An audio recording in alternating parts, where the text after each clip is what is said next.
नमस्कार मंडळी, मराठी मनोरंजन सृष्टीतील एक लोकप्रिय अभिनेत्री म्हणून शर्मिष्ठा राऊतचं नाव आवर्जून घेतलं जातं. शर्मिष्ठाने मराठीसह हिंदीतही आपल्या दमदार अभिनयाची छाप पाडली आहे. शर्मिष्ठाने आजवर अनेक मराठी मालिका आणि चित्रपटांमध्ये महत्त्वपूर्ण भूमिका साकारल्या आहेत. अशातच तिने चाहत्यांसाठी एक आनंदाची बातमी शेअर केली आहे. शर्मिष्ठा राऊतला नुकतीच मुलगी झाली असून लग्नाच्या 4.5 वर्षानंतर ती आई झाली आहे. शर्मिष्ठाच्या लाडक्या लेकीचं बारसं काल मोठ्या थाटामाटात पार पडलं. या बारशासाठी बरेचसे मराठी कलाकार उपस्थित होते. तर या बारशामध्ये शर्मिष्ठाच्या मुलीच्या नावाचा खुलासा कुटुंबातील सदस्यांनी अनोख्या पद्धतीने केला.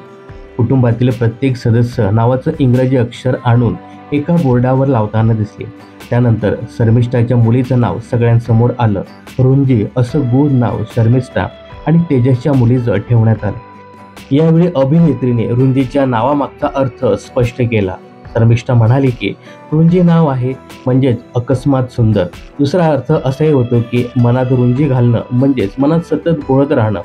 एकदा का रुंजीला बघितलं, तिच्याशी बोललं तर ती कोणाच्या मनातून उतरत नाही, सतत घोळत राहते, असा नावाचा अर्थ आहे.